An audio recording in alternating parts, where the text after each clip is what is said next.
Variation helps in survival of a species, how variation enables continuity of a species. ये हमने reproduction में पढ़ा था, यस और नो? याद ही नहीं होगा, पढ़ने लिखने थोड़ी आए हैं इस दुनिया में। सर याद है। याद है। तो how variation enables continuity of a species, कोई जवाब देगा? बोलो Purnima. Variation does not help in adopt, हाँ कह सकते हो, सर पर जब कैसे, कंडीशंस एग्जांपल दो। चेंज हो जाती हैं तब वेरिएशन हेल्प आती में आती है। जिराफ वाला, वेरी गुड दक्षिण पूर्णिमा। और किसी को याद था? याद है जब एक, हाँ एक नीश क्या होता है, एक एनवायरनमेंट होता है, एक अडेप्टेशन होती है, जो हैबिटेट होता है जिसमें वो रहने के लिए केपेबल है। जैसे खुशिका सहज के साथ रहने में कंफर्टेबल है, क्लास के बीच में बात करने में कंफर्टेबल है, तो ये उसका नीश है। ये क्या है? नीश। ठीक है, अब हम सहज को बैच बदल दे सहज का, तो ये उसके लिए क्या हो जाएगा? एक चेंज हो जाएगा, है ना? और वो इस वजह से परेशान हो जाएगी। Will she survive? अगर वो उसमें वेरिएशन होती है, अगर दो चार खुशिका होती और एक खुशिका सहज के बिना रहना सीख चुकी होती, तो शायद वो रह लेती, है ना? अब खुशिका अपनी सीट बदल लो, उस साइड हो जाओ, चलो जल्दी से शेयर उठाओ, हम एक लाइव एग्जांपल देख रहे हैं, उठाओ और उधर हो जाओ, चलो। Very good. अब how variation enables continuity of a species, हम ये बात कर रहे हैं कि एक ऑर्गेनिज्म है, एंड इस बार हम बात करते हैं बैक्टीरिया की। किसकी? बैक्टीरिया की। तो बैक्टीरिया जो है बड़ी जल्दी मल्टीप्लाई करते हैं। बैक्टीरिया क्या करते हैं? अपनी कॉपीज बनाते हैं। अगर वो 20 मिनट में दो कॉपीज बना देते हैं अपनी, 20 मिनट में एक सेल डिवीजन कराते हैं, तो एक दिन में कितनी सेल डिवीजन होंगी? Can you guess? बहुत सारी होंगी कि नहीं होंगी? तो बड़ी जल्दी अपने नंबर्स को क्या करते हैं वो? मल्टीप्लाई। तो बैक्टीरिया के अंदर सपोज एक बैक्टीरिया का जो डीएनए है, सब बैक्टीरिया के अंदर डीएनए होता है, हाँ या ना? तो किसी बैक्टीरिया का अगर डीएनए में चेंज आ जाए, क्या आ जाए? डीएनए में चेंज, और ये तो आता है यूजुअली, चाहे सेक्सुअल हो या एसेक्सुअल हो, थोड़ा बहुत वेरिएशन जरूर आता है हर एक ऑर्गेनिज्म में। तो इनमें से सपोज कुछ में एक म्यूटेशन आ गया। क्या आ गया? म्यूटेशन। म्यूटेशन आ गया इसके अंदर, तो हुआ क्या? अब बाहर तुमने, ये तुम्हारे गले के अंदर हुए सब, थ्रोट में, और डॉक्टर ने बोला कि भाई तुम इसके ऊपर गोली खाओ, एजिथ्रोमायोसिन, एजिथ्रोमाइसिन, दैट इज एजिक्स, एजिथ्राल, खाइए, कभी सुनिए? तो ये एजिथ्रोमाइसिन तुमने खाई, ये बॉडी में डिसॉल्व हुई और तुम्हारे गले तक ब्लड के फॉर्म में पहुंची। जब ये इन बैक्टीरिया के पास पहुंची, तो ये बैक्टीरिया उससे मरने लग गए। ठीक है, जैसे खुशिका से शहद को छीन लिया हो, वैसे इनसे हमने क्या करा? इनको जीने का मौका नहीं दिया, तो ये सारे मरने लगे तुम्हारे बॉडी में। पर जिसमें म्यूटेशन था, शायद वो एक ऐसा म्यूटेशन था जो उसको बचा ले। आया ना? समझ में आई बात? तो किसी के अंदर अगर म्यूटेशन है, how variation enables continuity of a species, तो ये जो बैक्टीरिया क्यों बच गया? क्योंकि इसमें कुछ अलग था, इसमें कुछ अलग था। ये अपने भाई बहनों का जैसा था या भाई बहन से अलग था? जैसा होता तो ये वैसा ही मर जाता जैसे वो मरे, है ना? पर ये कुछ अलग था। ये अलग होने की डिग्री को क्या बोलते हैं? तो अगर ये बच गया, और अगर इसकी करेक्टर्स इसके ऑफस्प्रिंग में भी जाएंगे, तो इसके बच्चे भी जिएंगे या मरेंगे? जी जाएंगे, यस और नो? हाँ। तो पॉइंट इज दिस कि अगर तुमने 5 दिन का कोर्स 2 दिन में निपटा दिया, और तुमने सोचा अरे मेरा तो गला तो ठीक हो ही गया था, जो डॉक्टर ने बोला 5 दिन खानी है दवाई, 2 दिन में गला ठीक हो गया, तुमने बोला हाँ, 3 दिन की दवाई बचाई मम्मी मैंने, 3 दिन की बचाई मैंने दवाई, अब मुझे फोन दिला देना, देखो ठीक है, पैसे बचा रहा हूं मैं। तो वो तुम अपने लिए तो कुछ नहीं कर रहे, पर आने वाली पीढ़ियों के लिए तुम बहुत बुरा कर रहे हो, क्योंकि वो जो एक बैक्टीरिया तुम्हारी थ्रोट में बच गया था ना, क्योंकि तुमने कोर्स पूरा नहीं किया था, वो शायद अगले दिन मर जाता अगले कोर्स से, पर तुमने उसे जिंदा रखा। अब जो उसकी प्रोजेनी है उसमें और म्यूटेशन होगी, तो धीरे धीरे ये दवाई ही काम करना बंद कर जाएगी जब ये बैक्टीरिया तुम्हारी बॉडी से किसी और में जाएगा। हाँ पढ़ा रहा था। तो पॉइंट इज दिस कि तुम्हें कोर्स करना जरूरी है 5 दिन का। समझ में आ रही है बात? ये 5 दिन का कोर्स गला ठीक करने के लिए नहीं होता। गला तो 2 दिन में भी ठीक हो जाता है, 3 दिन में भी हो जाता है, पर ये इसलिए होता है सो दैट एक भी बैक्टीरिया ना बचे।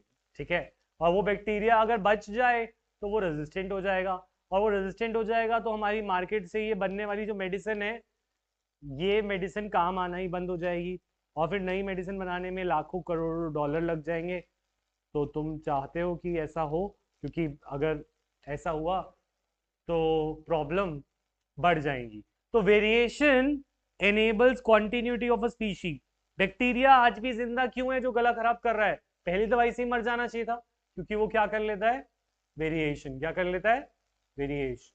तो variation enables continuity of a species का मैंने पूरा आंसर लिखवाया हुआ है in reproduction. Will you be able to do this from that chapter?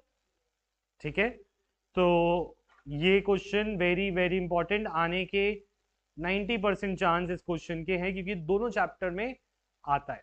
ठीक है, हाँ उन्नीस वाला। ठीक है, इसमें एग्जाम्पल बैक्टीरिया का भी दे सकते हो। नेक्स्ट, अगर सपोज ये एक ऑर्गेनिज्म है, ठीक है, सपोज ये एक ऑर्गेनिज्म है,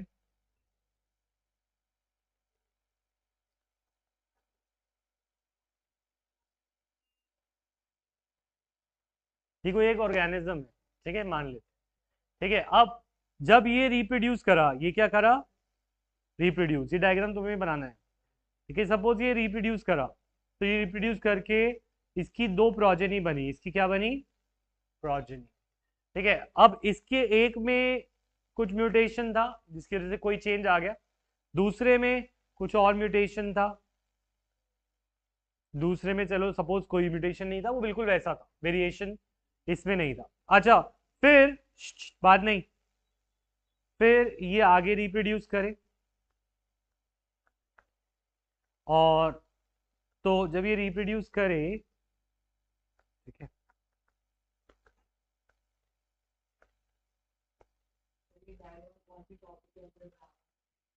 इसी में बना लो, variation enables quantity of species, या तुम इस टॉपिक को लिख सकते हो एक्यूमुलेशन ऑफ वेरिएशन।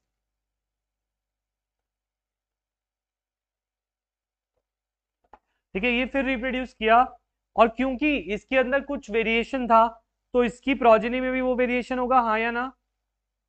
इसकी प्रोजेनी में भी वेरिएशन है। ठीक है, अच्छा, उसी के साथ इसके अंदर एक नया वेरिएशन आ गया। इसमें क्या हुआ? एक नया वेरिएशन आ गया। तुम डॉट, स्क्वायर, क्रॉस कुछ भी बना लो इनके अंदर, ठीक है ना, अपने उसको दिखाने के लिए, एक्यूमुलेशन को। अच्छा, इसके अंदर नेक्स्ट जनरेशन में सपोज कोई वेरिएशन आ गया,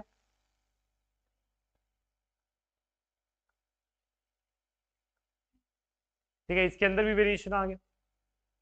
तो इन अदर वर्ड्स, जैसे जैसे हम आगे जाते हैं, तो ये वेरिएशंस जो इनहेरिटेबल वेरिएशंस होती हैं, दे दे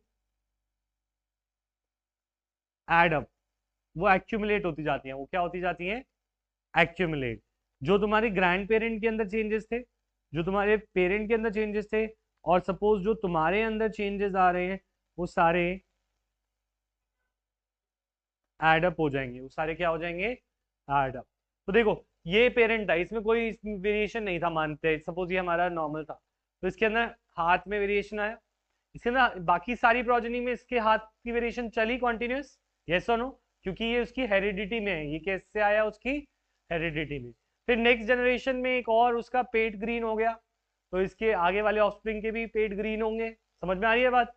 सिमिलरली इसके अंदर और जन वेरिएशन आ गया। तो ऐसे अगर हम ओवरऑल जाते जाएं, तो वेरिएशंस जो होती हैं, they tend to accumulate, variations tend to accumulate। तो accumulation of variations में लिखेंगे जो inheritable variations tend to accumulate माने इकट्ठा होना।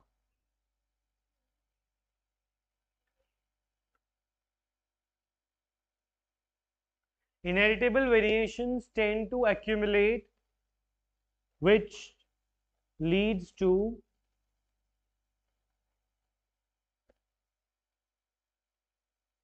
evolution also. एवोल्यूशन ऑल्दो हमारे कोर्स में नहीं है, पर ये टॉपिक हमारे कोर्स में है तो मैं करा रहा हूँ। तो इनहेरिटेबल वेरिएशन, जो वेरिएशन इनहेरिट हो सकती हैं वो पास ऑन होंगी, ठीक है। अब अगर सपोज जो कुछ वेरिएशन ऐसी होती हैं, जैसे फॉर एग्जांपल तुम्हारे पेरेंट्स ने 11th-12th पास करी थी, 11th-12th में अच्छे नंबर आए थे, सुनाते होंगे घर वाले भी स्टोरी कि हम तो ये इतना पढ़े थे, तुम देखो क्या हो। तो क्या उनकी जो 11th-12th में उन्होंने पढ़ा था, क्या वो तुम्हें बचपन से याद था? वो भी तो उनके दिमाग में है ना, जो भी उन्होंने पढ़ा, क्या वो तुम्हारे पास आया? नहीं आया। क्यों नहीं आया? क्योंकि वो इनहेरिटेबल वेरिएशन नहीं थी, वो कैसी थी? एक्वायर्ड। वो क्या थी? एक्वायर्ड। जो तुम इकट्ठा कर रहे हो, इतना आसान होती बात तो बात ही क्या थी, तुम सीधा ही 12th पास निकलते, है ना। तो पॉइंट इज दिस कि कुछ चीजें इनहेरिट होती हैं और कुछ चीजें इनहेरिट नहीं होती। आईज का कलर इनहेरिट हो रहा है ना, जैसे जो हाइट है वो इनहेरिटेड हो रही है, फेशियल फीचर्स इनहेरिट हो रहे हैं, तो दिमाग में से वो भी तो इनहेरिट हो सकता था कि क्लास 11th और 12th या जो उन्होंने पढ़ी है क्लासेस, वो सारा तुम्हारे दिमाग में पहले से पेन ड्राइव इनबिल्ट फिल्ट होती है ना। तो पॉइंट इज दिस, वेरिएशन दो तरह के होते हैं, एक एक्वायर्ड और दूसरे इनहेरिटेड। कौन कौन से? एक्वायर्ड और इनहेरिटेड। तो कौन से वाले पास ऑन होते हैं? हाँ, there are two type of variation, acquired variation and inherited variation, ठीक है। which are passed on, acquired traits are not passed on। acquired trait जो उन्होंने जिंदगी में एक्वायर किया, जो उनको बचपन में नहीं मिला, वो उनका एक्वायर्ड है। क्या उन्हें उन्हें बचपन में मिला था? 11th-12th डायरेक्ट नहीं मिला था, तो उन्होंने एक्वायर किया। वो जैसे तुम आज पढ़ रहे हो, तुम एक्वायर कर रहे हो, या वो तुम्हारी जीन्स में है? जीन्स में तो नहीं है ना। तो ये एक्वायर्ड वेरिएशन या acquired traits are not passed on. और जो इनहेरिटेड ट्रेट होते हैं दे आर पास्ड ऑन। कौन से स्पीशी की कॉन्टिन्यूटी में काम आएंगे? एक्वायर्ड या इनहेरिटेड? ठीक है, helps in continuity of species, ठीक है। और जो एक्वायर्ड है they will not help in continuity of species, yes और नो? समझ आ रहा है क्या? Aashi, Purnima, is this clear? Lavanya? Yes, sir. All right. Arnav clear है? Rikul? Yes sir. Next, Khushika clear? Harshada पूछो क्या क्लियर सबसे?